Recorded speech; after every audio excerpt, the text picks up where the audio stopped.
Is there anything better than the smell of fresh toast in the morning? It's so simple, so comforting. But have you ever actually stopped to think about what's going on in that toaster? Because it's not just about heating up bread. Oh no, there is some seriously cool science behind that perfect golden slice. And that incredible smell that just fills the whole kitchen, we all think, oh, that smells delicious. But what if it's telling us something else? Is it purely a sign of flavor? Or is there a hidden health story in that scent? That's really the big question we're tackling today. Let's get into it. I mean, the way a piece of soft, kind of boring bread turns into crispy, fragrant toast, it honestly feels a little bit like magic, right? But as you're about to see, this isn't magic. It's actually something way more fascinating. That's the secret right there. The change isn't just about drawing things out. It's a full-on chemical reaction, a little culinary dance that's happening on a molecular level, right there on your countertop. And the star of this whole show, the main dancer in this chemical ballet, has a name. It's called the Maillard reaction.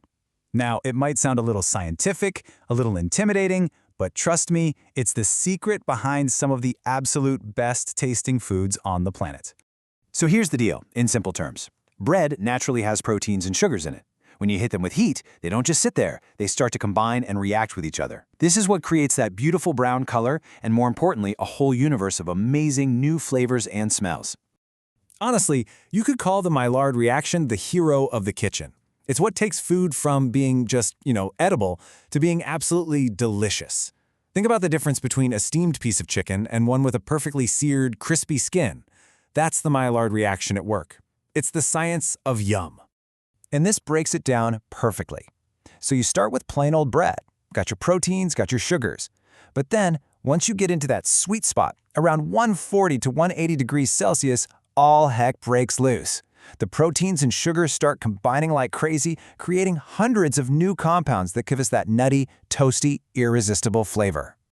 And here's the funny thing, you're already an expert on this, even if you didn't know the name. That incredible crust on a seared steak? Maillard. The deep, rich flavor of roasted coffee beans? Maillard. That ridiculously good, crispy chicken skin or those sweet fried onions? Yep, all brought to you by our good friend, the Maillard reaction. Great question. This is a super common mix-up, and it makes sense, right? Both things involve browning food with heat.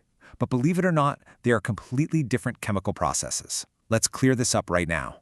So here's the key difference. The Maillard reaction is a team sport. It needs both proteins and sugars to happen. That's why it creates all these complex, savory, nutty flavors. Caramelization, on the other hand, is a solo act. It's just sugar browning by itself. It happens at a higher temperature, and that's why it gives you that pure, one-note sweet caramel flavor. So think seared steak versus the top of a creme brulee. Okay, so we've established it's absolutely delicious, thanks to chemistry. But now for the million-dollar question. From a health standpoint, is toasting bread actually a good move? Let's dig into the pros and cons, starting with the good news. As it turns out, firing up that toaster does more than just make your bread taste better. There are some real, genuine benefits to it. Just look at this breakdown. So beyond that perfect texture and smell, toasting can actually make bread easier for you to digest. The heat starts breaking down some of the starches before they even hit your stomach. Plus, it creates that perfect dry surface, so your jam doesn't make everything soggy. And hey, it even kills a few germs. That's a whole lot of wins. But of course, to get the full picture, we have to talk about the other side of the coin. It's not all perfect. There are a couple of things to keep in mind. All right, so the heat can unfortunately break down some of the delicate vitamins, like vitamin B. And if you burn your toast, really burn it black, you can create trace amounts of a chemical called acrylamide. But let's be clear, the risk here is pretty small. The real danger to your diet isn't the toast itself, it's slathering it with tons of butter or sugary jams. So now that we know the science, the pros, and the cons, how do we make the absolute perfect slice of toast? The one that gives us all the flavor with none of the worry? Well, it's all about finding that delicious balance. And here's your roadmap. It's so simple. First, just aim for that beautiful golden brown color. Don't go for dark brown or, heaven forbid, black. Second, think about your toppings. Things like avocado or good nut butter add nutrients, not just calories.